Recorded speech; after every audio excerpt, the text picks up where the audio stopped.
Gracias por escuchar este audiolibro. Espero sea de tu agrado. Pepe Rodríguez. Los pésimos ejemplos de Dios según la Biblia, parte 2. Capítulo 4. Dios consideró hombres justos a quienes ofrecieron a sus hijas o esposas para ser violadas por la chusma. La Biblia, aunque muy en particular el Antiguo Testamento, rebosa de relatos crueles e inhumanos, impropios incluso de la época en la que se escribieron, pero entre ellos destaca, por aberrante y detestable, el papel que los varones bíblicos, y, con ellos, la palabra de Dios, le adjudicaron a las mujeres, que, en mejores o peores circunstancias, apenas pasaron de ser consideradas como carnaza sexual y, en consecuencia, como bienes de botín de guerra y o de compraventa. En este capítulo hemos seleccionado dos relatos bíblicos terribles que, de estar en cualquier otro texto, ya hubiesen sucumbido a las iras y tijeras censoras de cristianos bien pensantes, pero son palabra de Dios y por ello, al igual que otros relatos sobre mujeres que reproduciremos en diferentes capítulos, deberán seguir escarneciendo eternamente el respeto que se le debe a las mujeres, aunque quienes de verdad escandalicen sean los varones de Dios que protagonizaron historias tan rematadamente canallas y deplorables. Carne de mujer para salvar el orgullo de varón. Lot ofreció a sus dos hijas vírgenes para impedir que los sodomitas violasen a dos ángeles. Nos relata el Génesis que estaba Dios, bajo forma humana y acompañado de dos ángeles con igual apariencia, charlando con Abraham, y dijo entonces Yahvé, las quejas contra Sodoma y Gomorra son enormes, y su pecado es en verdad muy grande. Voy a visitarlos, y comprobaré si han actuado según esas quejas que han llegado hasta mí. Si no es así, lo sabré. Los hombres partieron y se dirigieron a Sodoma, mientras Yahvé se quedaba de pie delante de Abraham, GN 18,20-22. Los dos ángeles llegaron a Sodoma al atardecer. Lot estaba sentado a la entrada del pueblo. Apenas los vio, salió a su encuentro, se arrodilló inclinándose profundamente, y les dijo, señores míos, les ruego que vengan a la casa de este siervo suyo a pasar la noche. Se lavarán los pies, descansarán y mañana, al amanecer, podrán seguir su camino. Ellos le respondieron, no, pasaremos la noche en la plaza. Pero él insistió tanto, que lo siguieron a su casa, y les preparó comida. Hizo panes sin levadura y comieron. No estaban acostados todavía cuando los vecinos, es decir, los hombres de Sodoma, jóvenes y ancianos, rodearon la casa, estaba el pueblo entero. Llamaron a Lot y le dijeron, ¿dónde están esos hombres que llegaron a tu casa esta noche? Mándanoslos afuera, para que abusemos de ellos.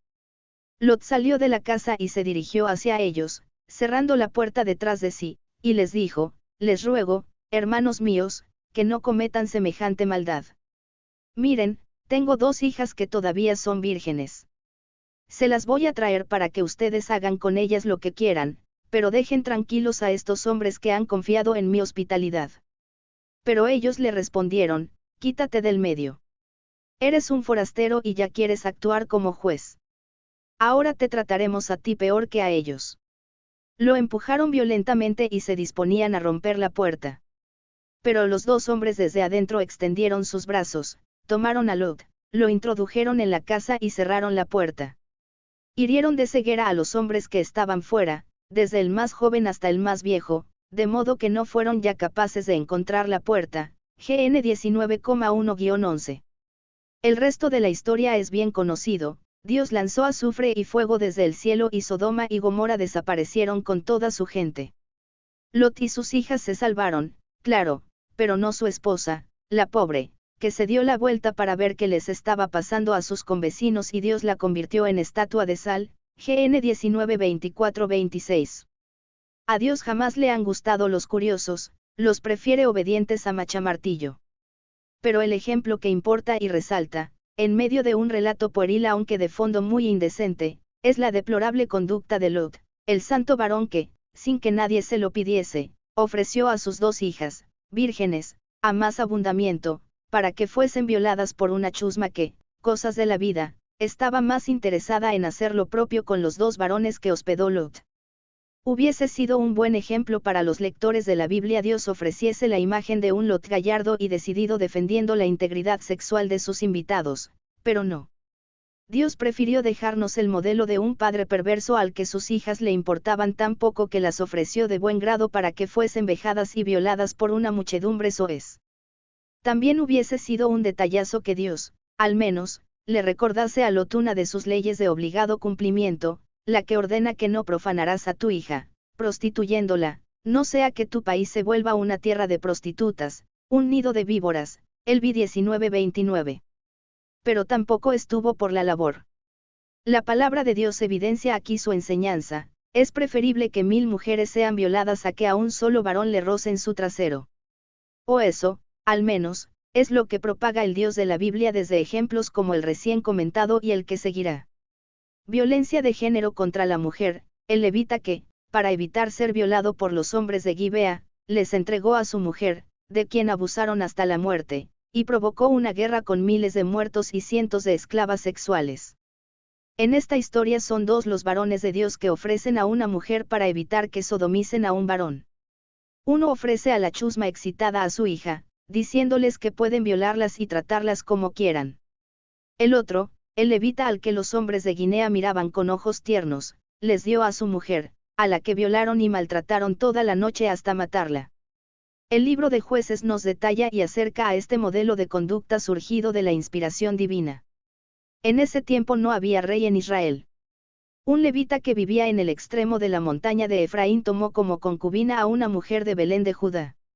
Su concubina le fue infiel y lo abandonó volviéndose a la casa de su padre, en Belén de Judá, donde permaneció más o menos 4 meses. Su marido se puso en camino para ir a buscarla, hablarle al corazón y traerla de vuelta. Con él iban su sirviente y 2 burros.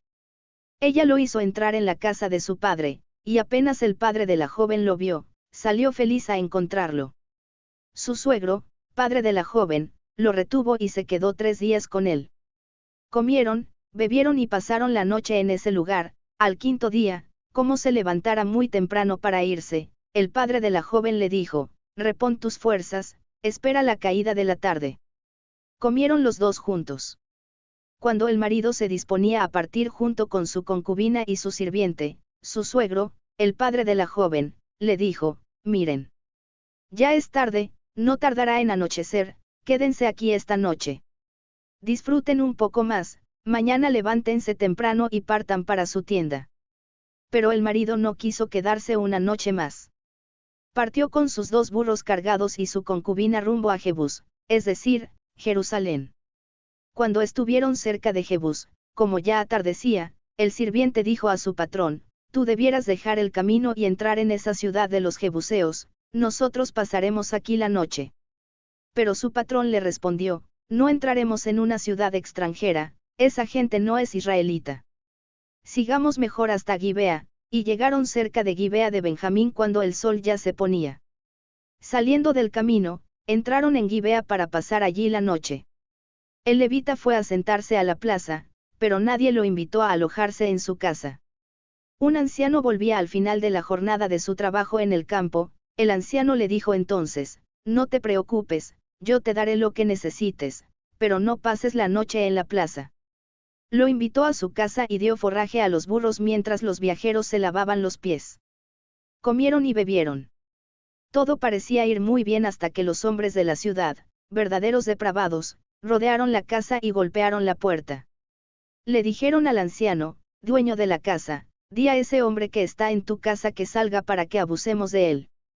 Salió el dueño de la casa a hablarles y les dijo: no, mis hermanos, por favor. No se comporten mal. Ustedes ven que este hombre está ahora bajo mi techo, no cometan una cosa así.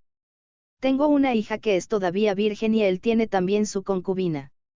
Se las entregaré. Pueden violarlas y tratarlas como quieran, pero no cometan una cosa tan fea con ese hombre.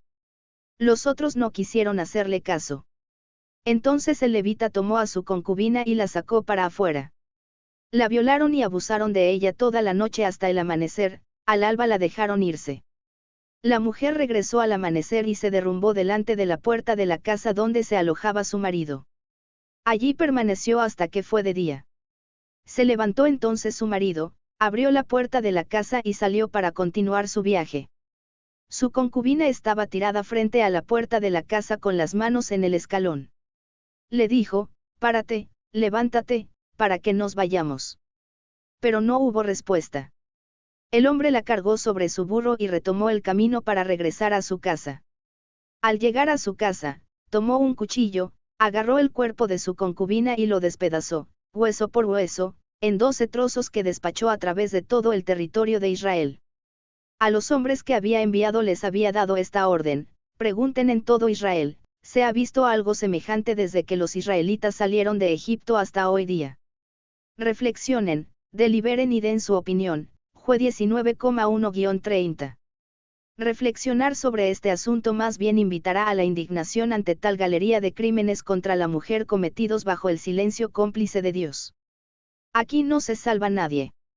El viejo rogó al grupo de violadores que no cometieran una cosa así con el levita, y menos estando ahora bajo mi techo. Si siguiese en la plaza sería otro asunto, que no cometiesen la infamia de tener sexo con él.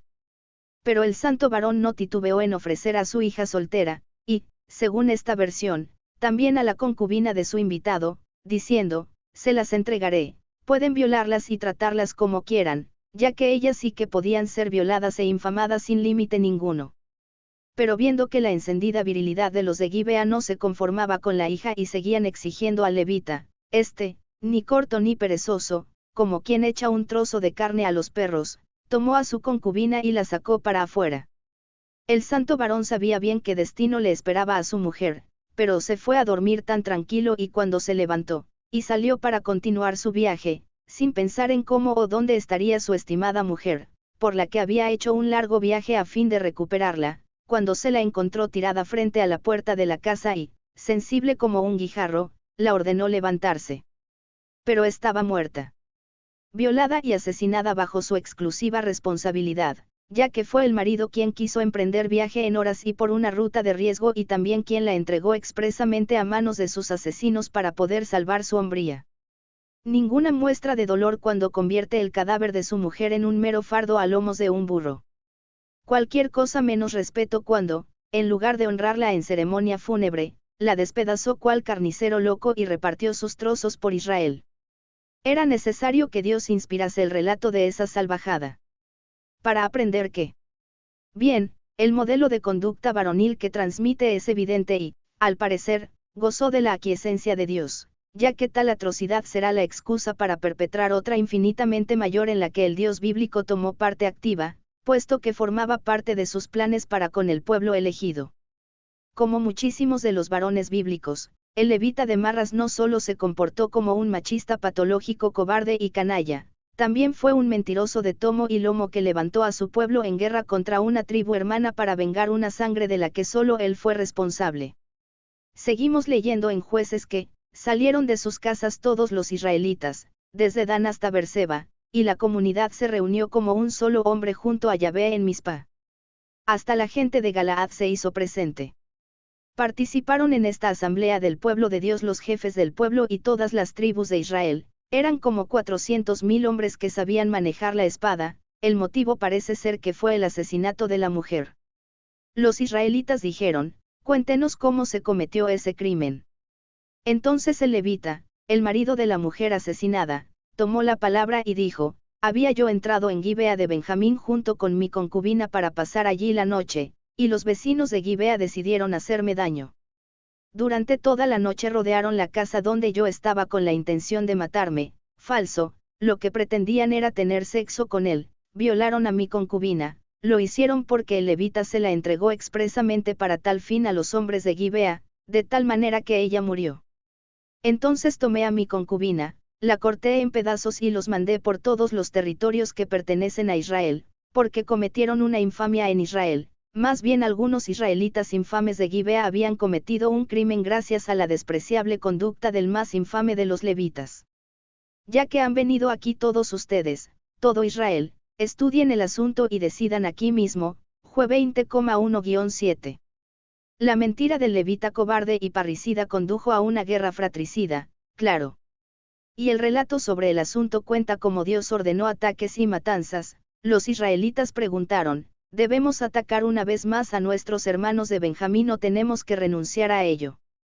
Yahvé respondió, suban, porque mañana los pondré en sus manos. Jue 20:28, y resultaron muertos en batalla decenas de miles de soldados y otros tantos habitantes de la región, incluyendo a su ganado, fueron pasados a cuchillo. Una de las 12 tribus de Israel, la de Benjamín, quedó al borde de la extinción, pero gracias a la bíblica norma de tratar a las mujeres como ganado y esclavas sexuales, ni siquiera como rameras, ya que no cobraban, los benjaminitas se recuperaron.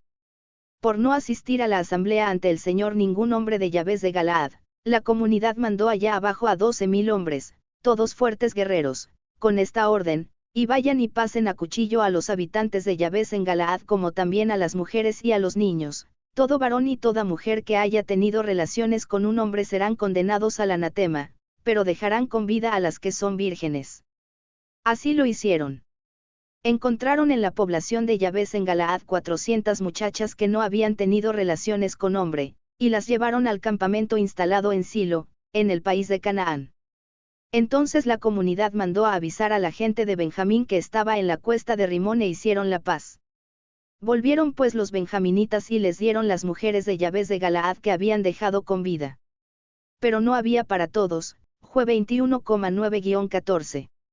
Y dado que, según parece, no podía haber ningún israelita sin poseer alguna vagina esclava, quienes bajo la dirección de Dios asesinaron a las mujeres de sus hermanos y dieron las solteras sobrevivientes a los benjaminitas que estuvieron a punto de exterminar, acabaron por aconsejar a estos sobre la forma de conseguir la carne de cama que les faltaba, durante la fiesta de Yahvé de Silo y raptando sin miramientos a las propias hijas de los israelitas.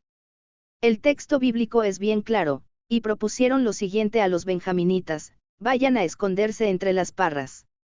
Cuando vean a las jóvenes de Silo que salgan para bailar en coro, ustedes saldrán de entre las parras, tomará cada uno a una joven de Silo y se irán al territorio de Benjamín.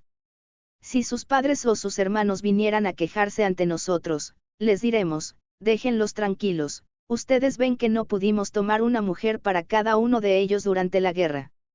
No fueron ustedes los que se las dieron, de manera que no fueron infieles a su juramento. Jue 21,20-22. La palabra de Dios evidencia aquí su enseñanza: la mujer es mera carne para uso del varón y lo que se haga con ella tiene escasa o ninguna importancia. La violencia de género contra la mujer encuentra toda su justificación ideológica en los actos que Dios permitió y premió en los relatos bíblicos que inspiró y en sus propios silencios y complicidades, bien patentes y explícitos para regocijo de los varones hebreos de ayer y de todos los machistas de hoy. Capítulo 5. Incestos a mayor gloria del pueblo de Dios.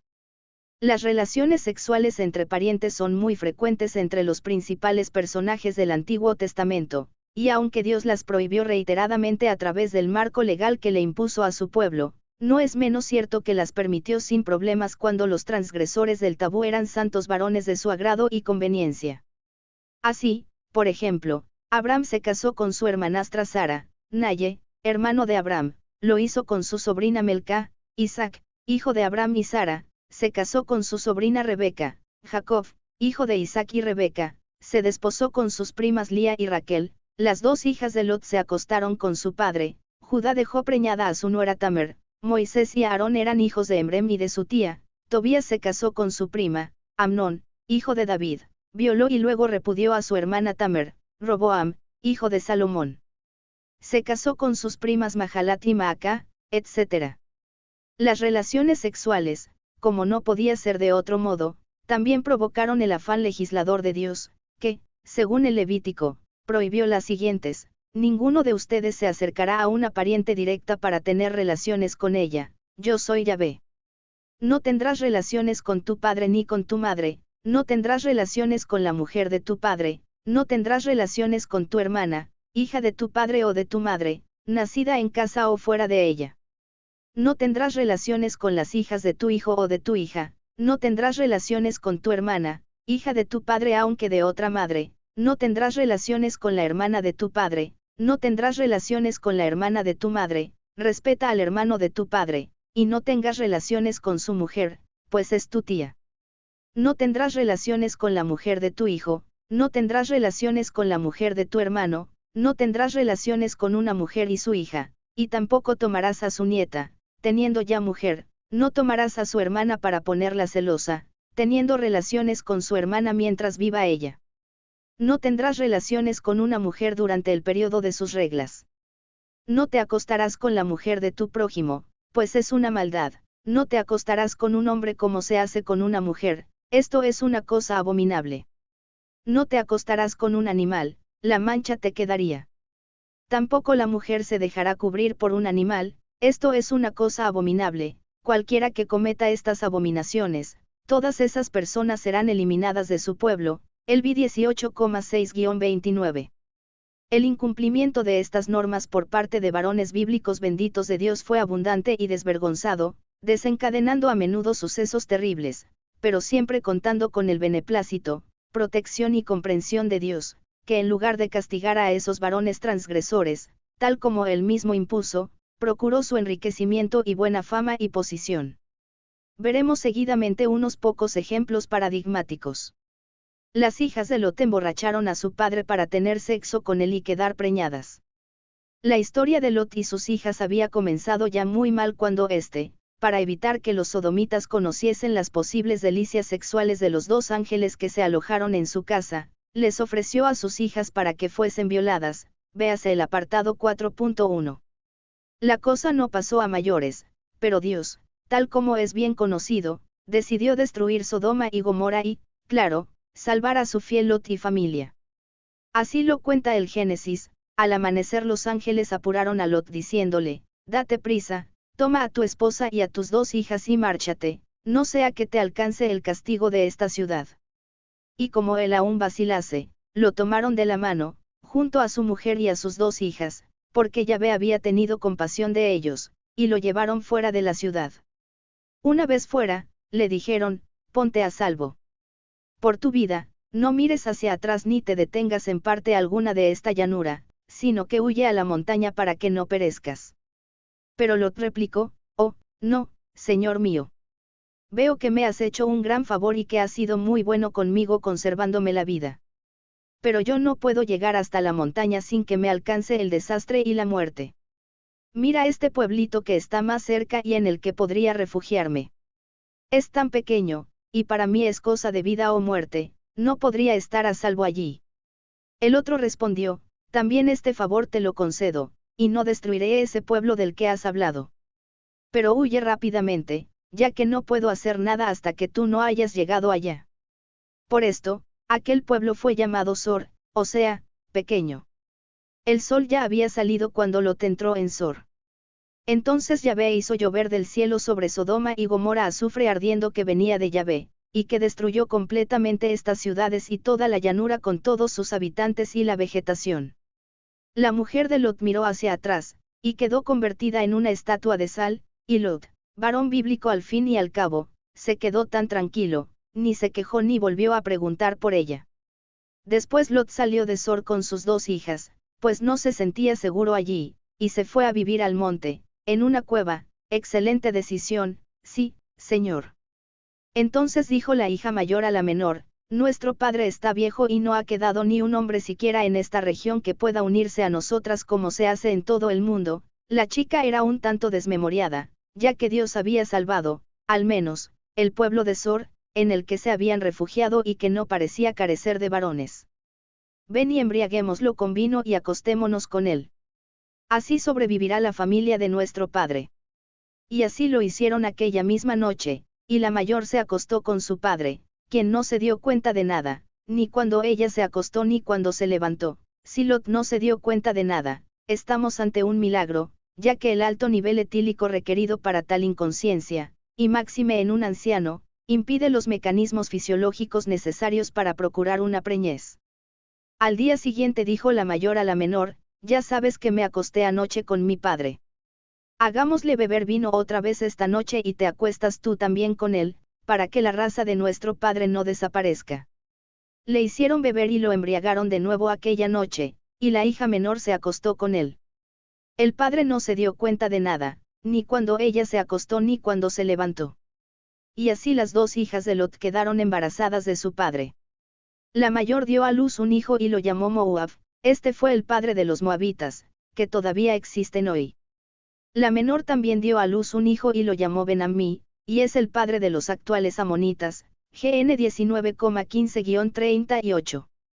Dios, que tan al tanto estaba de lo que pasaba en la zona que no se le escapó la ocasión de fulminar a la esposa de Lot, una mujer, claro, que ellas son las víctimas bíblicas por antonomasia, por girarse a contemplar la masacre divina de lo que había sido su tierra, olvidó comunicarle a Lot que el mundo conocido seguía igual que siempre, aunque con dos zonas algo chamuscadas por la ira divina. Lot anduvo por el pueblo de Sor y sin saber por qué, al menos nosotros, ya que Dios sí estaba en la cosa, naturalmente, se fue a vivir al monte con sus hijas, y no se dieron cuenta de que Sor seguía en su sitio cuando lo abandonaron. Bien.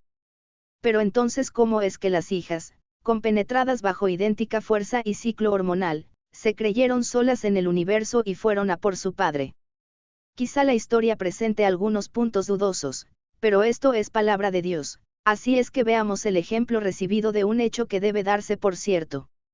Las hijas, que no rechistaron cuando su padre las ofreció para ser violadas por la masa de sodomitas, se volvieron entonces conscientes de su deber reproductivo, o se despertaron con sus facultades mentales algo alteradas, y, aduciendo una mentira absurda, salvo que Dios hubiese borrado de su memoria la existencia de Sor, decidieron emborrachar a su padre hasta el coma etílico y, en tal estado, usarlo en 2 ocasiones para quedar preñadas, y Lot, el padre, dice Dios, no se enteró de nada. Vaya familia. ¿Qué le puede contar un padre cristiano a su prole sobre la conducta de Lot y la de sus hijas? Ellas, con un proceder inadmisible incluso para las peores familias de la época. Él, con una conducta indigna en cualquier tiempo y lugar. Según Lot, si había que emborracharse porque lo pedían las hijas, se bebía sin mesura y sin hacer preguntas, y si había que hacerse el despistado para que las hijas conociesen varón, pues uno se dejaba hacer sin rechistar, bajo la coartada, eso sí, del presunto coma etílico, y si había que quedarse calladito cuando uno se encontraba a sus 2 hijas solteras preñadas sin salir de casa, esto es, de la cueva, pues se tragaba el sapo y se miraba en dirección a Constantinopla. Lot, a juzgar por lo estupendamente que le trató Dios, fue considerado como un padrazo para sus hijas. La historia no podría explicarse sin la intervención directa de Dios, que incitó a las hijas al olvido de Sor para justificar la deshonra de su padre. Bajo qué otra influencia esas 2 señoritas, de tan buena y santa educación en el temor de Dios, podrían haber osado perpetrar tamaño desaguisado, que protegió y encubrió a padre e hijas ante la condena segura que debía derivarse de la transgresión de su propia ley divina? No tendrás relaciones con tu padre ni con tu madre, Elvi 18:7, y que bendijo esos incestos porque le iban estupendamente para lanzar a la escena bíblica a 2 pueblos, moabitas y amonitas, que le darán mucho juego a Dios en sus manejos de la historia bíblica de Israel, puesto que facilitarán excelentes páginas épicas en los relatos veterotestamentarios, repletas de guerras, asesinatos, expolios, violaciones, sufrimientos y castigos divinos a un bando o al contrario, según fuese menester.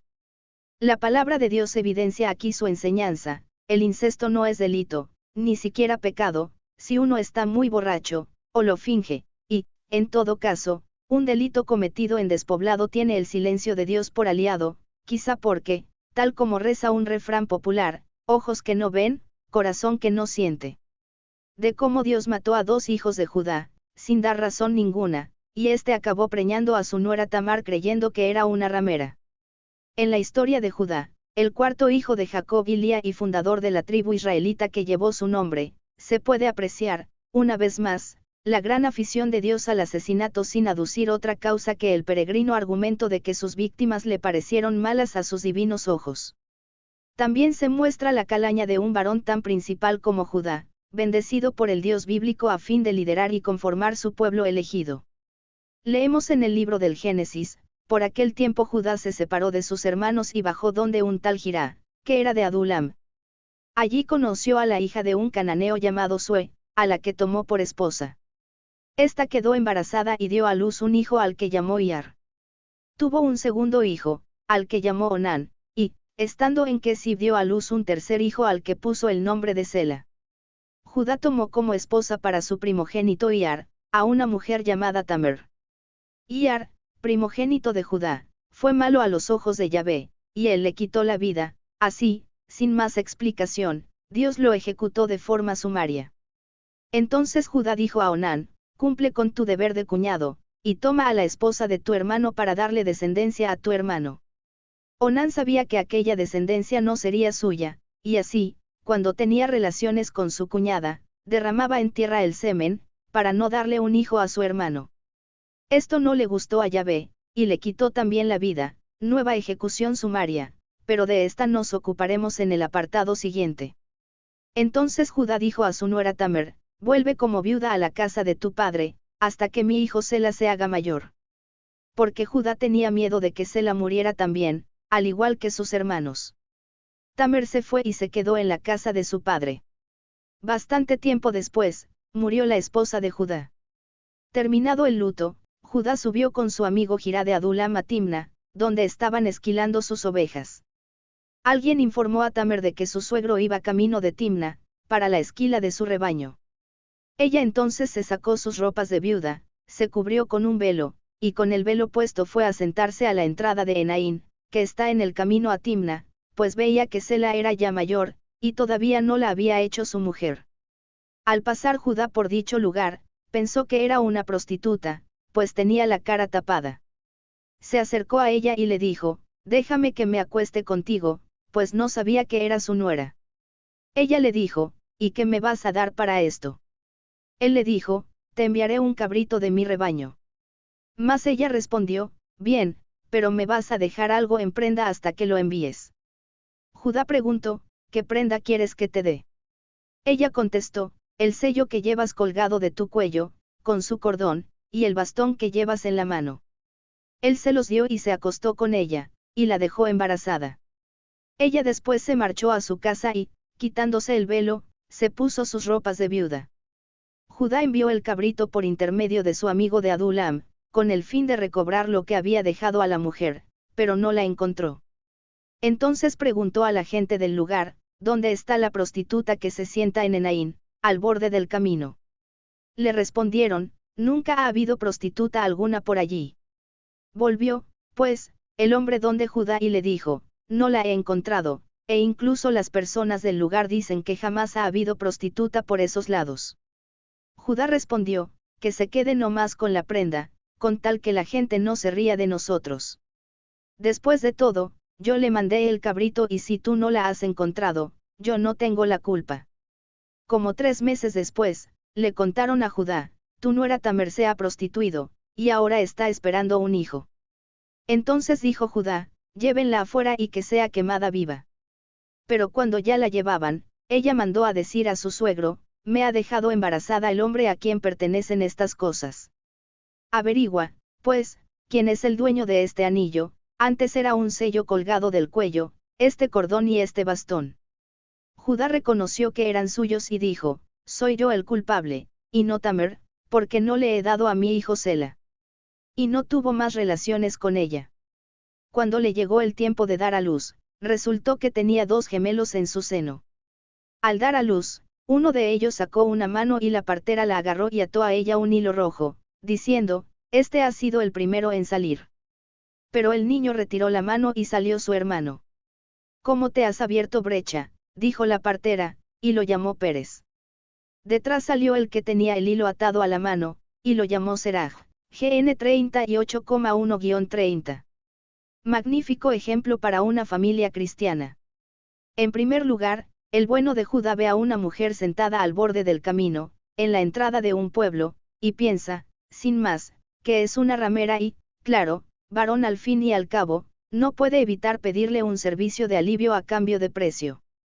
Esta imagen degradante de la mujer, que es tratada como un mero objeto sexual, es la que Dios afirmó y avaló a lo largo del Antiguo Testamento y, lamentablemente, la que fortalecieron contextos aberrantes insignes prohombres del cristianismo, como San Agustín de Hipona y sus sucesores ideológicos, hasta asentarla como norma en el núcleo de las conductas machistas, de violencia de género, que han imperado en nuestra sociedad hasta hace muy poco, si es que queremos pensar que han desaparecido.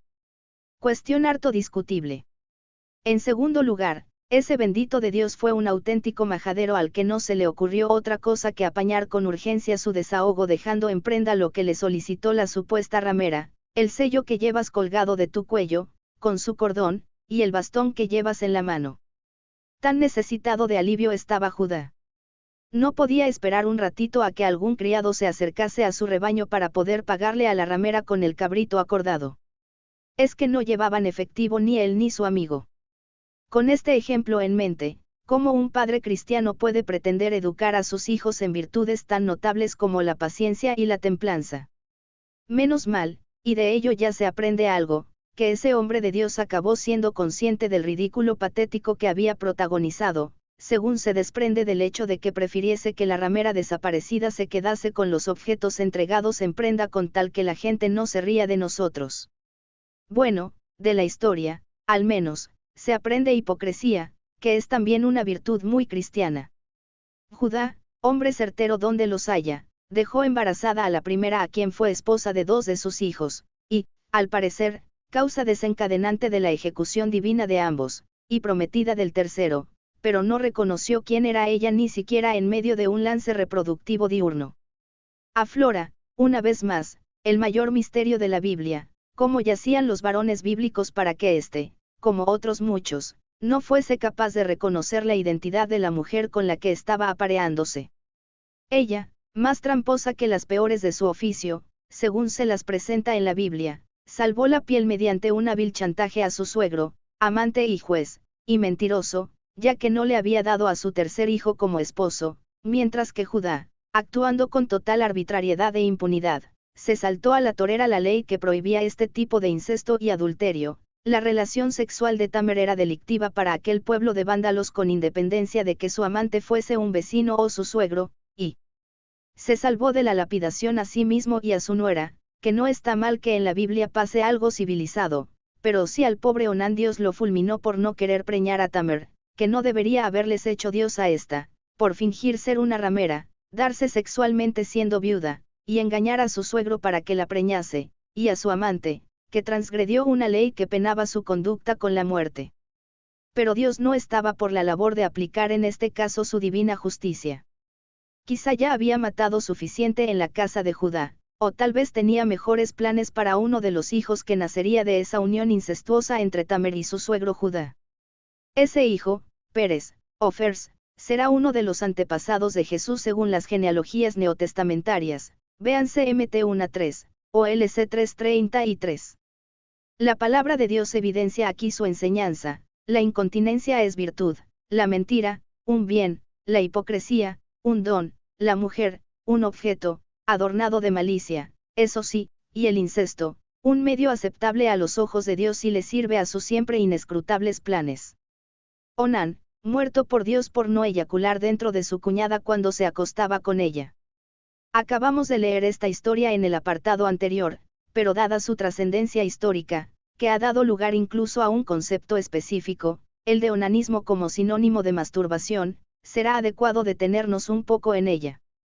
Lo que se dice es bien poco, aunque su trascendencia acabará siendo mucha. Entonces Judá dijo a Onán: cumple con tu deber de cuñado, y toma a la esposa de tu hermano para darle descendencia a tu hermano. Onán sabía que aquella descendencia no sería suya, y así, cuando tenía relaciones con su cuñada, derramaba en tierra el semen, para no darle un hijo a su hermano. Esto no le gustó a Yahvé, y le quitó también la vida. GN 38,8-10. Onán, según nos lo analizan los exegetas autorizados, se negó a cumplir la ley del levirato que le obligaba a casarse con la viuda de su hermano para engendrarle descendencia. Y, a más abundamiento, le recriminan el incumplimiento de lo promulgado en el Deuteronomio, un texto cuya primera versión, datada en torno al 621 AC, en tiempos de Josías y de la Reforma religiosa, no se escribió hasta unos 3 siglos después de que las fuentes yavista y eloísta hubiesen dado lugar al relato del Génesis donde se incardina esta historia de Onán. Pero incluso aceptando que lo que recoge la legislación deuteronómica estuviese vigente en tiempos de Onán, lo que prescribe al respecto es lo siguiente: si 2 hermanos viven juntos y uno de ellos muere sin tener hijos, la mujer del difunto no irá a casa de un extraño, sino que la tomará su cuñado para cumplir el deber del cuñado. El primer hijo que de ella tenga retomará el lugar y el nombre del muerto, y así su nombre no se borrará de Israel. En el caso de que el hombre se niegue a cumplir su deber de cuñado, ella se presentará a la puerta de la ciudad y dirá a los ancianos: mi cuñado se niega a perpetuar el nombre de su hermano en Israel, no quiere ejercer en mi favor su deber de cuñado. Entonces los ancianos lo llamarán y le hablarán. Si él porfía en decir, no quiero tomarla por mujer, su cuñada se acercará a él y en presencia de los jueces le sacará la sandalia de su pie, le escupirá a la cara y le dirá estas palabras: así se trata al hombre que no hace revivir el nombre de su hermano. Su casa será llamada en Israel la casa del descalzo, Diti 25,5-10. Es decir, el hijo primogénito de la unión entre la viuda y su cuñado heredaba los bienes y el nombre del fallecido, Diti 25,5-6, que era el objetivo buscado por la ley del levirato, aunque el cuñado podía eludir esa obligación a cambio de someterse a una reprimenda pública, Diti 25,7-10, y, en tal caso, el deber de desposar a la viuda podía pasarse a otro pariente más alejado, Rat 4,1-10. No se prescribía en esa norma la pena de muerte para quien se negase a cumplir con la ley del levirato, cosa a la que no se negó Onán, ya que se acostaba con su cuñada. Tampoco hemos sabido encontrar en toda la Biblia castigo alguno relacionado con el semen, y no parece que esas relaciones sexuales fuesen constitutivas de adulterio, aunque, de serlo, hubiesen exigido la muerte tanto de Onán como la de su cuñada Tamer, pero eso no sucedió. El único que fue ejecutado por Dios fue Onán, fulminado por el mismo Dios que dio la legislación que hizo plasmar en el Levítico y en el Deuteronomio y de la que exigió cumplimiento cabal. ¿Qué fue lo que no le gustó a Yahvé de la conducta de Onán y llevó a que Dios le quitó también la vida? Si no quebrantó lo legislado sobre el levirato, el semen o el adulterio, habrá que pensar que Dios lo ejecutó arbitrariamente, sin más. No faltan quienes sostienen que la ejecución divina le vino a Onán por derramar su semen sin fines reproductivos, algo que, en todo caso, el Dios bíblico no prohibió a pesar de haber legislado hasta lo más intrascendente imaginable, pero tal causa sería un tremendo agravio comparativo si se tiene en cuenta que la Biblia está repleta de coitos improductivos de santos varones cuyas parejas eran estériles por voluntad directa de Dios.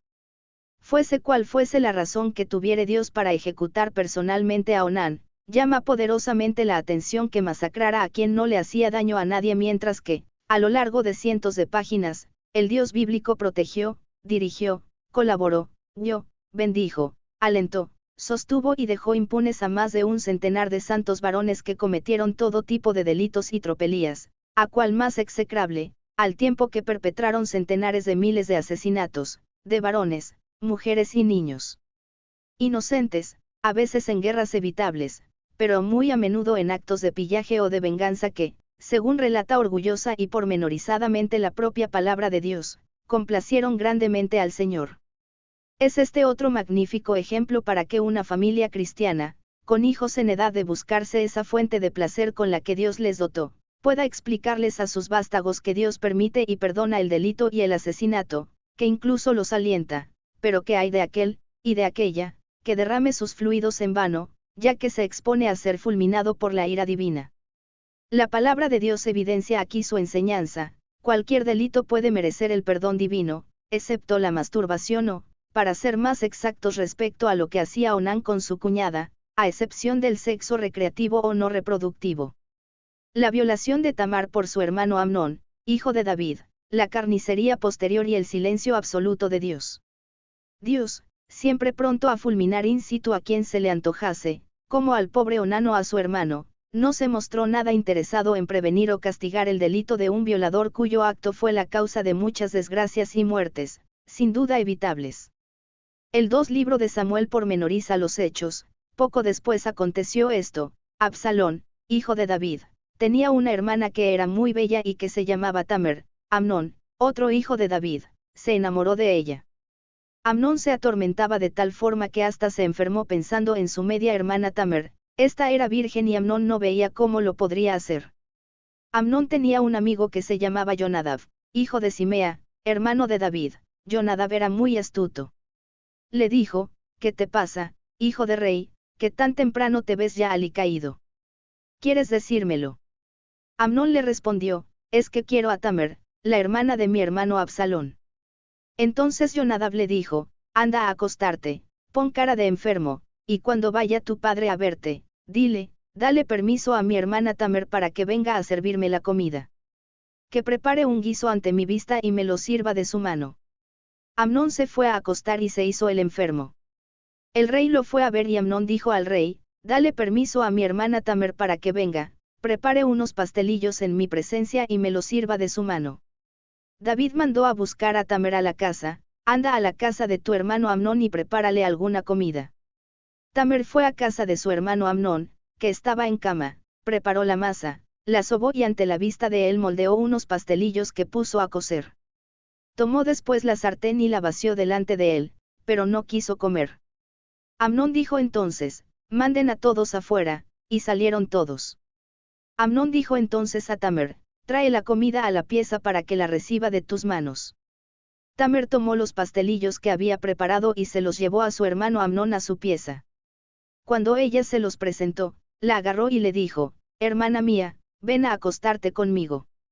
Pero ella le respondió, no, hermano mío, no me tomes a la fuerza, pues no se actúa así en Israel. No cometas esta falta. ¿A dónde iría con mi vergüenza? Y tú serías como un maldito en Israel. Habla mejor con el rey, que no se negará a darme a ti. Pero él no quiso hacerle caso, la agarró a la fuerza y se acostó con ella. Pero luego Amnón la detestó. Era un odio más grande aún que el amor que le tenía. Amnón le dijo, párate y ándate.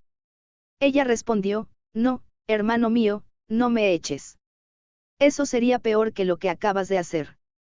Pero no quiso oírla, sino que llamó a un joven que estaba a su servicio y le dijo, échala fuera, lejos de mí, y cuando salga cierra la puerta con candado. Ella llevaba una túnica con mangas, porque así se vestían las hijas del rey cuando todavía eran vírgenes. El sirviente la echó fuera y cuando salió cerró la puerta con candado. Tamer se echó ceniza en la cabeza, rasgó su túnica con mangas y se puso una mano en la cabeza, luego partió lanzando gritos. Su hermano Absalón le dijo, así que tu hermano Amnón se acostó contigo. Escúchame, hermana mía, no digas nada a nadie. No es tu hermano. No tomes tan a pecho lo sucedido. Tamer se quedó desamparada en la casa de su hermano Absalón.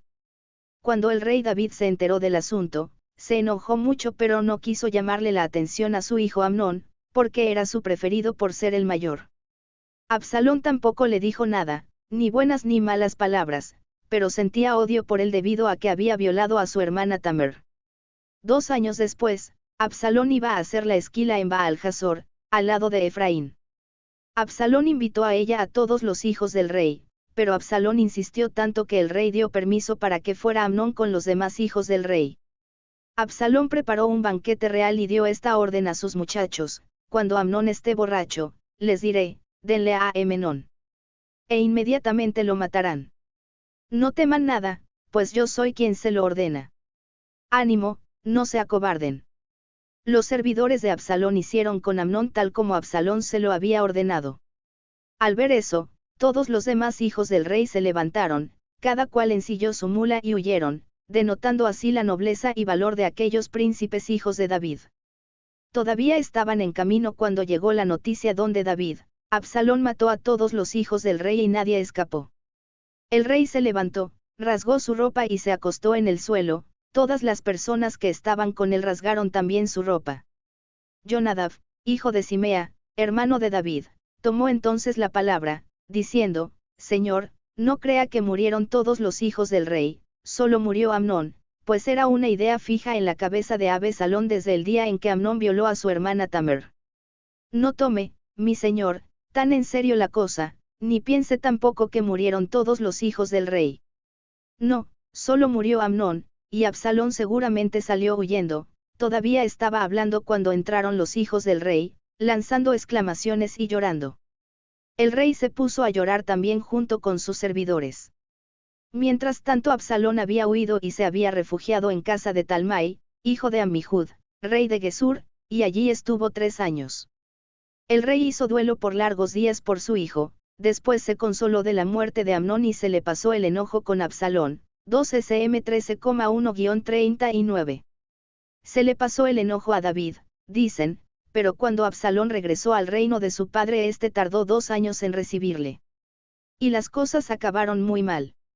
Absalón conspiró contra David, encabezó una revuelta, provocó una guerra y, finalmente, perdió la contienda y la vida.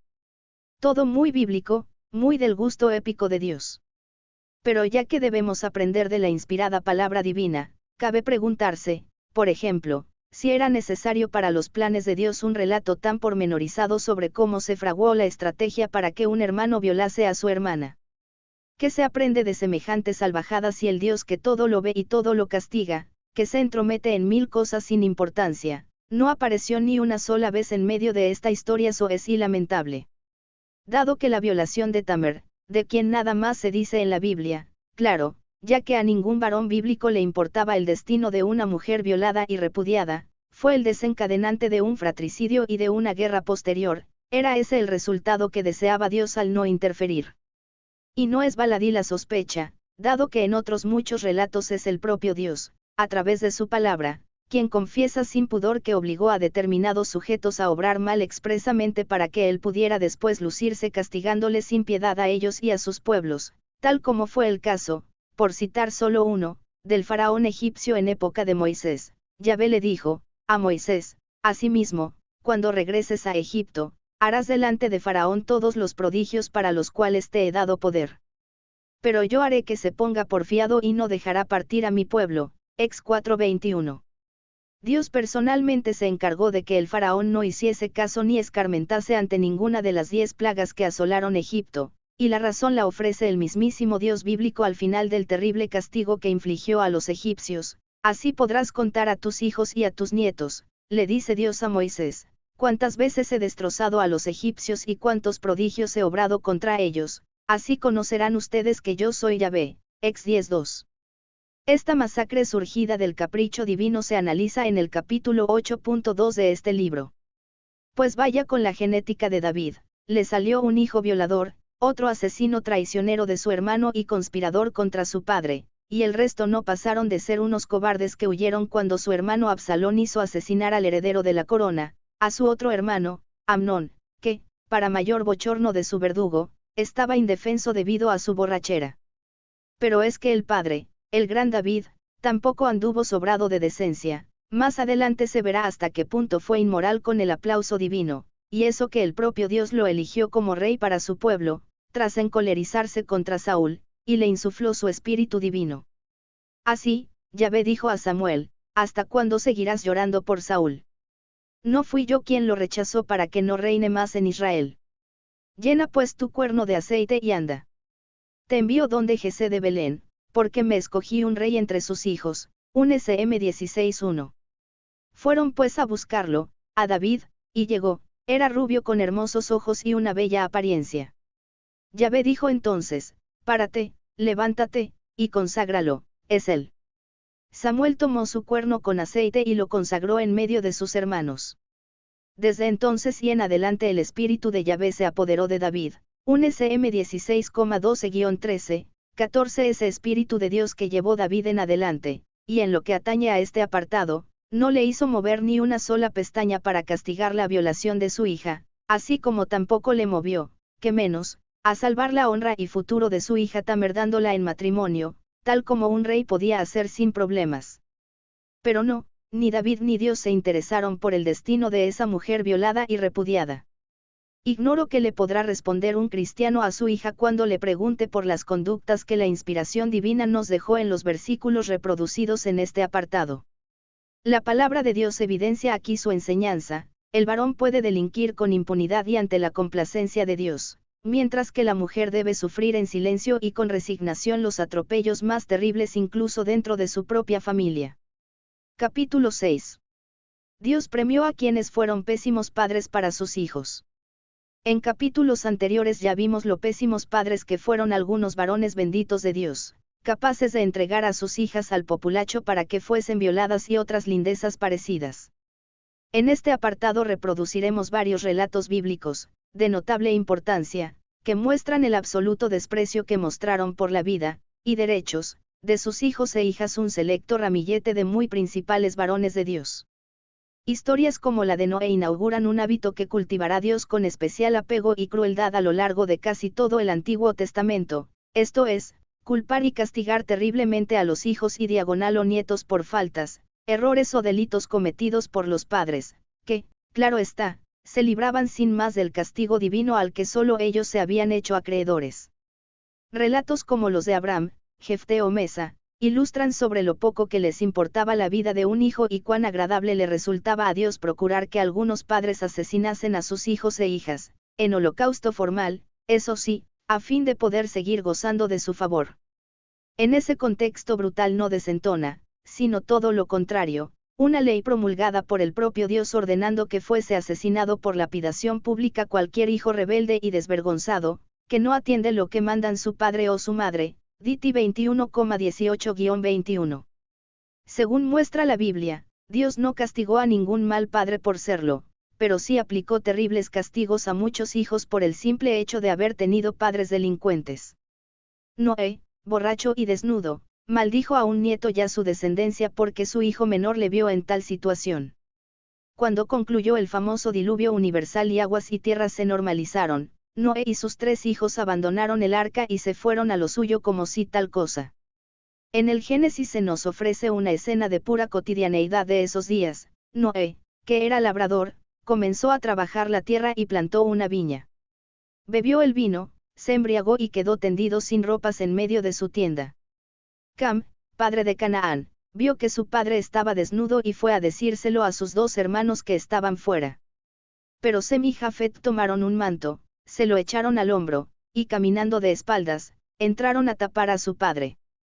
Como habían entrado de espaldas, mirando hacia afuera, no vieron a su padre desnudo. Cuando despertó Noé de su embriaguez, supo lo que había hecho con él su hijo menor, y dijo, maldito sea Canaán. Será esclavo de los esclavos de sus hermanos. Bendito sea Yahvé, Dios de Sem, y sea Canaán esclavo suyo. Que Dios agrande a Jafet y habite en las tiendas de Sem, y sea Canaán esclavo de ellos. GN 9,20-27. Fantástica la cosa. Noé, haciendo gala de una pésima educación, se puso a beber vino solo, encerrado dentro de su tienda, en una conducta más propia de alcohólico que de usuario sensato de tan espléndido jugo de uva, sin ni siquiera ofrecerles un traguito a sus sacrificados hijos. De resultas de su vicio privado, el hombre se emborrachó y acabó desnudándose y tirado como una colilla en el suelo de su tienda, sumido en un estado lamentable. En esas que entró en la tienda su hijo pequeño Cam, vio la escena, y se salió para contársela a sus hermanos mayores. No consta que se tomara a chirigota la cogorza de su padre, solo que le vio desnudo y, si acaso, que no le echó encima algún trapo, tal como hicieron sus 2 hermanos, Sem y Jafet, que, eso sí, se acercaron al padre de espaldas y actuaron como unos perfectos irresponsables, como sabían que su padre no se había roto la nariz o el cuello al derrumbarse, o que no se estaba ahogando en su propio vómito. Ningún auxilio, ninguna preocupación por el progenitor abatido por su vicio, es que quizá la borrachera era ya un hábito y no le hacían caso. En cualquier caso, Noé, el hombre que, se había ganado el cariño de Yahvé, y al que tal vez por ello Dios disculpaba sus excesos, a pesar de ser el único responsable de su afrentosa situación, no solo no se disculpó ante sus hijos por tener tan mal beber, sino que maldijo ferozmente al único hijo que obró con sensatez. Mejor dicho, no maldijo a su hijo menor Cam, sino al hijo menor de este, a Canaán, que no tenía nada que ver con nada de nada, y no parece siquiera que hubiese nacido, aunque eso no le quita fuste a una historia como esta, surgida de la palabra divina. En este ejemplo, dado por tan grato varón de Dios, se asienta y fortalece una costumbre que el Dios bíblico cultivará con fruición, a lo largo de las historias más notables de la Biblia, esto es, la norma de castigar terriblemente a gente, mayoritariamente niños y mujeres, absolutamente inocente y ajena a los hechos que provocaban la ira divina, o la de sus varones amados, a fin de pagar las culpas y errores cometidos, precisamente, por esos santos varones que caminaban y actuaban siempre bajo la protección de Dios. La palabra de Dios evidencia aquí su enseñanza: pueden cometerse los excesos que pida el cuerpo sin tener que arrepentirse de nada ante los demás, siempre que pueda culparse del estropicio propio a algún subordinado o, mejor aún, a alguien que no pueda defenderse. La envidia cochina de una madre contó con el beneplácito divino. Abraham expulsó de su casa al niño Ismael, su primer hijo tenido con la criada Agar. Ya vimos anteriormente la talla humana de Abraham y Sara, mentirosos y manipuladores que hicieron pasar a esta por hermana del patriarca, entrando bajo esa falsa identidad en camas reales a fin de proteger y enriquecer a su santo esposo. Ahora Dios nos ofrece, para nuestro aprendizaje moral, el ejemplo de una madre empapada de envidia cochina, rencor y egoísmo, y de un padre injusto y cobardón. Aunque, eso sí, ambos muy gratos a los ojos del Señor. Leemos en el Génesis: Sara vio que el hijo que la egipcia Agar había dado a Abraham, se burlaba de su hijo Isaac, y dijo a Abraham: despide a esa esclava y a su hijo, pues el hijo de esa esclava no debe compartir la herencia con mi hijo, con Isaac. Esto desagradó mucho a Abraham, por ser Ismael su hijo.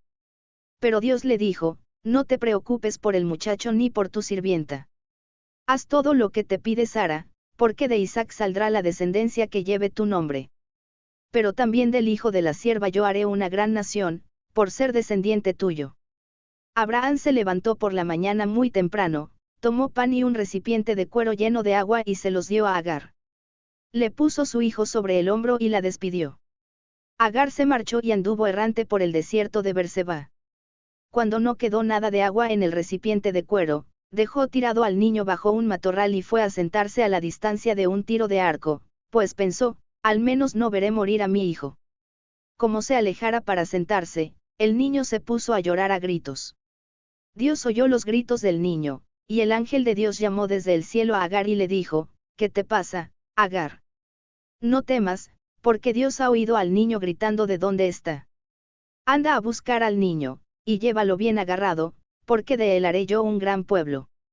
Entonces Dios le abrió los ojos y vio un pozo de agua. Llenó el recipiente de cuero y dio de beber al niño. Dios asistió al niño, que creció y vivió en el desierto, llegando a ser un experto tirador de arco. Vivió en el desierto de Parán, donde su madre lo casó con una mujer egipcia, GN 21,9-21. Obsérvese el elitismo que se gasta el Dios bíblico, que no se rebajó a hablar directamente con una criada tal como lo hacía con Abraham, un mal padre que sin pestañear envió a su hijo a morir en el desierto junto a su criada y amante. Para tratar con el servicio, Dios se esconde tras ese alter ego que denomina ángel de Dios y que le pregunta a Agar por su situación. Es que Yahvé no la veía bien desde el cielo. En todo caso, parece que gracias a la milagrosa mano del mismo Dios que forzó su destierro, ese niño, Ismael, prosperó en el desierto, que no es poco, haciendo carrera de arquero y de marido de egipcia. Pero tras alabar al Altísimo por un prodigio que no venía sino a remendar un castigo injusto infligido bajo su orden, no cabe sino repudiar el ejemplo de un pésimo padre, avaricioso hasta la médula y sometido a la voluntad de cualquiera con tal de seguir medrando. Abraham se comportó con avaricia, crueldad e injusticia desmedidas, dado que un hombre tan rico como él, con una fortuna que, además, en buena parte le llegó regalada tras engañar a reyes con la argucia de hacer pasar a la bella Sara por su hermana casadera, envió al desierto a su primer hijo y a su amante sin darles recursos para sobrevivir, con tan solo pan y un recipiente de cuero lleno de agua. Sara, instigadora de la expulsión por celos y avaricia, no merece mejor crítica que su marido Abraham. La palabra de Dios evidencia aquí su enseñanza: los hijos y las amantes son de usar y tirar sin el menor respeto ni consideración, y la responsabilidad parental no es ninguna obligación cuando las pasiones humanas fijan su proa hacia rutas miserables y egoístas. Los hijos no son nada. Abraham acató la orden de Dios de sacrificar a su hijo Isaac sin decir ni mu y engañándole para llevarlo hasta el holocausto. Si en el ejemplo anterior Abraham aparecía como el peor modelo de padre posible, en el que veremos seguidamente se superó a sí mismo, demostrando no solo su perversidad como progenitor, sino, fundamentalmente, cuán arbitrario y cruel es el Dios de la Biblia. Seguimos leyendo en el Génesis: tiempo después, se refiere a la discusión y pacto entre Abraham y Abimelec en Berseba. Dios quiso probar a Abraham y lo llamó: Abraham. Respondió él: aquí estoy. Y Dios le dijo: toma a tu hijo, al único que tienes y al que amas, Isaac, y vete a la región de Meraie. Allí me lo ofrecerás en holocausto, en un cerro que yo te indicaré. Se levantó Abraham de madrugada, parece que siempre madrugaba los días en que debía cometer tropelías contra sus hijos, ensilló su burro, llamó a 2 muchachos para que lo acompañaran, y tomó consigo a su hijo Isaac. partió leña para el sacrificio y se puso en marcha hacia el lugar que Dios le había indicado. Al tercer día levantó los ojos y divisó desde lejos el lugar. Entonces dijo a los muchachos, quédense aquí con el burro. El niño y yo nos vamos allá arriba a adorar, y luego volveremos donde ustedes. Abraham tomó la leña para el sacrificio y la cargó sobre su hijo Isaac. Tomó luego en su mano el brasero y el cuchillo y enseguida partieron los dos. Entonces Isaac dijo a Abraham, Padre mío. Le respondió, ¿qué hay, hijito? Prosiguió Isaac, llevamos el fuego y la leña, pero ¿dónde está el cordero para el sacrificio? Abraham le respondió, Dios mismo proveerá el cordero, hijo mío. Y continuaron juntos el camino. Al llegar al lugar que Dios le había indicado, Abraham levantó un altar y puso la leña sobre él. Luego ató a su hijo Isaac y lo colocó sobre la leña. Extendió después su mano y tomó el cuchillo para degollar a su hijo, pero el ángel de Dios lo llamó desde el cielo y le dijo, Abraham, Abraham. Contestó él, aquí estoy. No toques al niño, ni le hagas nada, pues ahora veo que temes a Dios, ya que no me has negado a tu hijo, el único que tienes. Abraham miró a su alrededor, y vio cerca de él a un carnero que tenía los cuernos enredados en un zarzal. Fue a buscarlo y lo ofreció en sacrificio en lugar de su hijo. Volvió a llamar el ángel de Dios a Abraham desde el cielo, y le dijo, juro por mí mismo, palabra de Yahvé, que, ya que has hecho esto y no me has negado a tu hijo, el único que tienes, te colmaré de bendiciones y multiplicaré tanto tus descendientes, que serán tan numerosos como las estrellas del cielo o como la arena que hay a orillas del mar. Tus descendientes se impondrán a sus enemigos. Y porque has obedecido a mi voz, todos los pueblos de la tierra serán bendecidos a través de tu descendencia. GN 22:1-18. Dejando al margen que los diálogos son de pena, que el hijo no tiene más papel en el drama que el de bestia de carga sacrifice belimuda, y que el juramento que le hace Dios a Abraham no lo cumplirá ni por casualidad. Lo cierto es que el caso debería provocar insomnio y pesadillas en todos los hijos de creyentes que buscan iluminar su camino mediante la palabra de Dios. Dado que Dios guía a los suyos a través de los ejemplos que inspiró, y este está tan divinamente avalado como cualquier otro, quien, sin distorsionar o manipular la realidad del texto bíblico, puede explicarle a su progenie que, para Dios, los hijos son bestias prescindibles o, quizá, meros pretextos para torturar a sus padres. A quien no ha sido dotado de la gracia de la fe a cualquier precio, tal vez le resulte difícil de comprender la persistente, cruel y enfermiza manía que muestra el Dios bíblico, a lo largo de toda la colección de libros que conforman la Biblia, de poner a prueba a los suyos. Es que, en su infinita sabiduría, ignora cómo va a reaccionar cada elemento de su creación. A juzgar por lo mucho que demuestra ignorar Dios, según cientos de versículos que contienen su palabra, esta y no otra podría ser la razón. Pero tal vez ese Dios que alimenta emociones y conductas tan lamentables como las humanas, aunque en su caso sean todopoderosas, se deleite torturando a los suyos y masacrando a quienes se les enfrentan. Ya hemos visto en casos anteriores que Dios es pronto a la ira y de gatillo fácil, y veremos más casos seguidamente, aunque no podremos reproducir los cientos de ejemplos que relata la Biblia con detalles más o menos morbosos. La palabra de Dios evidencia aquí su enseñanza: los hijos son prescindibles y no merecen el respeto paterno ni la protección de su vida. La obediencia y sumisión son valores de obligado cumplimiento que deben anular hasta la más elemental de las obligaciones parentales.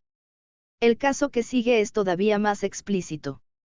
Jefté, juez de Israel, asesinó a su hija única para cumplir lo pactado con Dios. Jefté, según se le describe en el libro de Jueces, fue un tipo turbulento.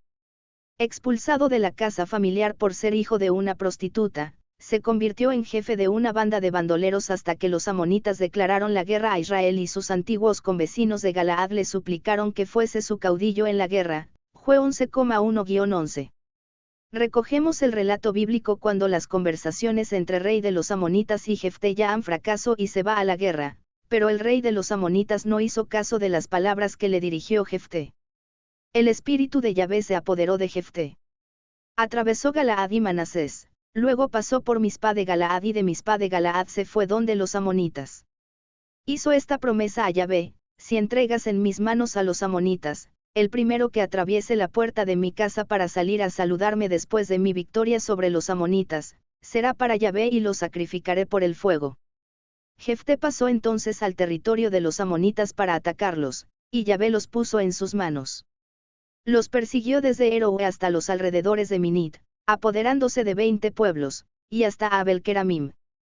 Los amonitas sufrieron una derrota muy grande y en adelante quedaron sometidos a los israelitas. Ahora bien, cuando Jefté regresaba a su casa en Mizpa, salió a saludarlo su hija con tamboriles y coros.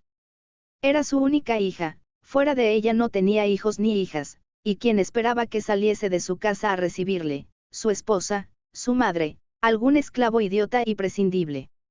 Cuando la vio, rasgó su ropa y dijo: «¡Ay, hija mía, me has destrozado! Tú llegas para traerme la desgracia.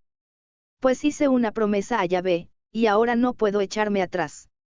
Ella le respondió: «Padre mío, ya que Yahvé hizo que te desquitaras de tus enemigos, los amonitas, aunque te hayas comprometido con Yahvé a la ligera, debes actuar conmigo de acuerdo a la palabra que salió de tu boca».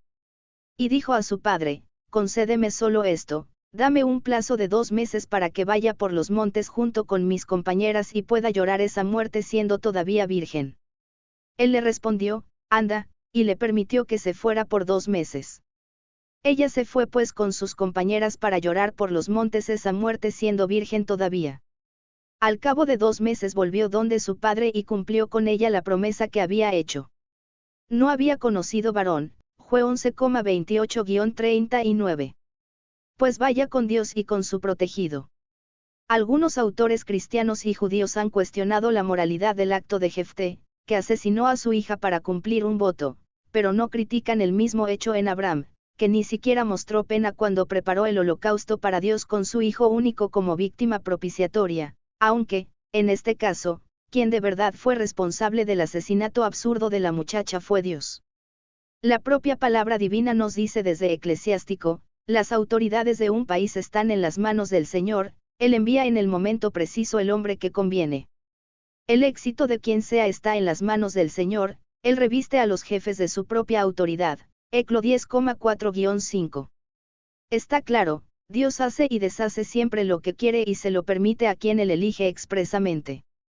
Por ello, Dios pudo evitar ese asesinato cruel, inmolada por el fuego, de muchas maneras. Pudo no haber apostado por Jefté como caudillo, ya que debería haber conocido su currículum más bien oscuro. Pudo haber impedido que Jefté pronunciase ese pacto divino estúpido y vándalo, pudo haber impedido que la hija saliese al paso del padre, pudo haber detenido la mano asesina de Jefté tal como hizo con Abraham, o pudo permitirle pagar su promesa mediante un sacrificio expiatorio, que el Dios bíblico ya había inventado este cambalache. Pero no. Dios recibió gustoso la vida de la joven como pago de lo pactado por Jefté a fin de lograr una intervención divina favorable en la guerra contra los amonitas. Jefté, el asesino de su hija, gozó del agrado de Dios y llegó a ser juez de Israel.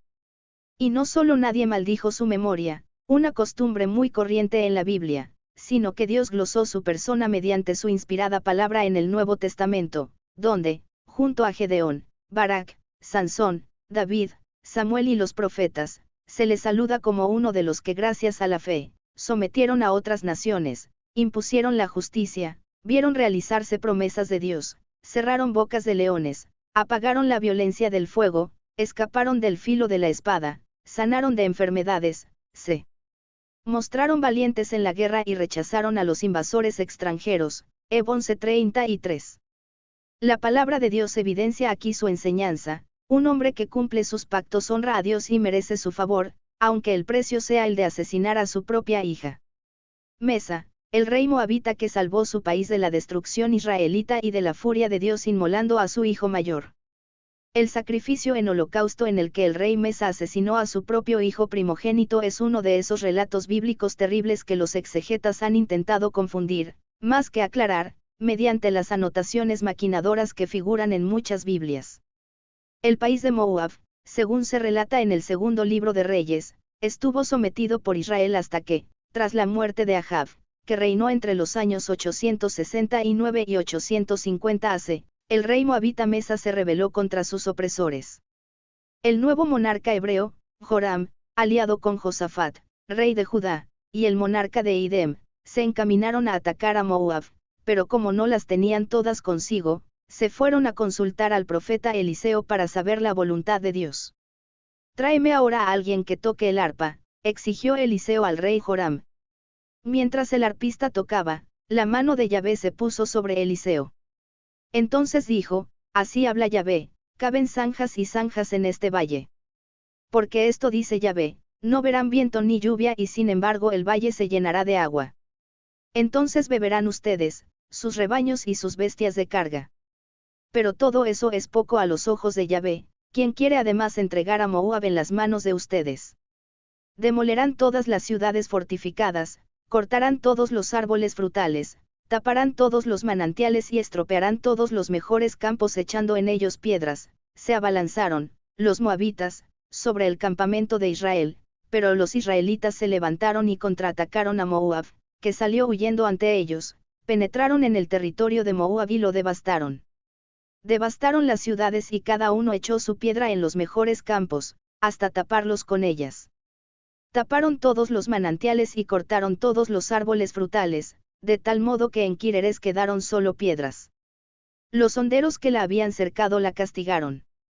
Cuando el rey de Moab vio que le iba mal en la batalla, reunió a 700 hombres armados de espada para romper el cerco frente al rey de Idem, pero no lo logró. Entonces tomó a su hijo mayor, al que debía reinar en su lugar y lo ofreció en holocausto encima de la muralla. Luego de esto, los israelitas tuvieron graves dificultades, se retiraron de allí y regresaron a su país. 2 Re 3,15-27. El asesinato de ese primogénito a manos de su padre, el rey Mesa, tiene más miga de la que parece. Al último versículo, 3:37, los exegetas le añaden interpretaciones tan peregrinas y absurdas como las siguientes, que en este caso proceden de la versión Reina Valera de 1995, con la inmolación de su hijo primogénito, el rey pretendía aplacar la ira de Quemos, el dios de Moab, que estaba enojado con su tierra, según inscripción de Mesa, línea 5. Cf. Y 48.7,13,46, pero nada en este relato ni en las citas mencionadas permite deducir tal cosa ni nada que se le parezca. Aunque este rito pagano estaba severamente prohibido por la ley de Moisés, el B 18.21, 20.2, era practicado ocasionalmente en Israel. 2 Re 16.3, estaría prohibido, pero ya hemos visto anteriormente la afición que los varones de Dios le tenían a sacrificar a sus hijos e hijas, sin rechistar, para agradar al Altísimo y el gusto con que éste forzaba y recibía tan píos asesinatos de inocentes. El sacrificio fue ofrecido sobre el muro, a la vista de las tropas enemigas que sitiaban la ciudad, con la manifiesta intención de sembrar el pánico en medio de ellas. Esta sí que es buena, un rey enemigo cercado y casi derrotado asesina a su heredero a la vista de todos, y los que huyen presos del pánico son los israelitas, que ya tenían ganada la batalla y que, por supuesto, habrían degollado a Mesa y a su hijo sin rubor ninguno. Anda ya. Del relato solo pueden deducirse aspectos que dejan a Dios y los suyos en pésimo lugar. Veamos, Eliseo, el profeta sobre el que la mano de Yahvé se puso, aseguró que Dios le entregaba el país de Moab a los israelitas para que fuese totalmente destruido, y en ello estaban, con mucho ya arrasado, cuando el sacrificio del hijo de Mesa cambió las tornas. ¿Qué sucedió? Eliseo no se enteró de cuál era la verdadera voluntad de Dios. Pues vaya profeta, Dios cambió de bando a media batalla. Pues vaya Dios, los israelitas se volvieron lelos y no fueron capaces de ganar ni con Dios de su parte. Pues vaya pueblo elegido, el presunto dios pagano de Mesa, Quemos, era más poderoso que el dios de los israelitas agresores. Pues vaya con el Dios único bíblico. Dado que la Biblia, según nos cuentan, la dictó Dios y se escribió solo aquello que su voluntad quiso, esto es, lo que hemos leído, no cabe considerar errónea o incompleta esta narración. Por tanto, conociendo por propia boca de Dios, según los relatos ya citados, lo agradables que le resultaban al Altísimo los sacrificios de hijos e hijas, lo más sensato sería concluir que Dios se olvidó de arengar y guiar a su pueblo en el ataque mientras, embelesado, observaba cómo el cuerpo del infeliz príncipe moabita se convertía en volutas de humo sobre la pira del holocausto. Un hijo chamuscado no era moco de pavo para el Dios bíblico y, teniéndolo por una legítima petición de protección divina por parte de Mesa. Dios se fijó en la piedad del moabita y obró en consecuencia contra su pueblo hasta que los israelitas tuvieron graves dificultades, se retiraron de allí y regresaron a su país. Dice la Biblia que nada sucede si Dios no lo quiere, así es que hay que aplicarse el cuento también aquí y señalarle como responsable del fin del asedio. La palabra de Dios evidencia aquí su enseñanza. La protección divina es cambiante como una veleta y solo se logra pagando un precio absurdo que satisfaga los gustos del Altísimo. Dios ordenó, si tienes un hijo rebelde, mátale. La Biblia expone, en buena medida, la pretendida historia de un pueblo de bárbaros cuyas conductas ofenden a cualquier sensibilidad medianamente civilizada.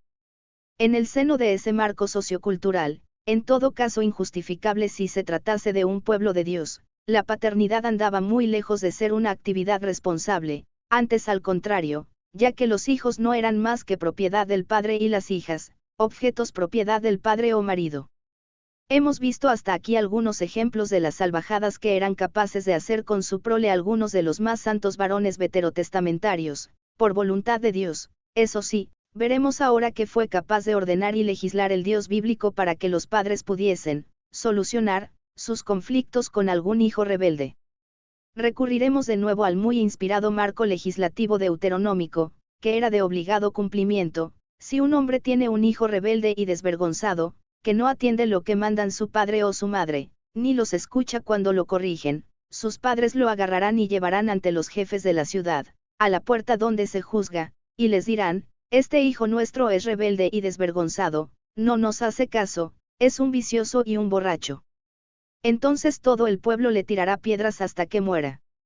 Así harás desaparecer el mal de en medio de ti, y todo Israel, al saberlo, temerá. Diti 21,18-21. La palabra de Dios evidencia aquí su enseñanza, ante lo malo sé mucho peor, que más vale un buen asesinato que una mala discusión. Gracias por tu atención. Continúa en la parte 3.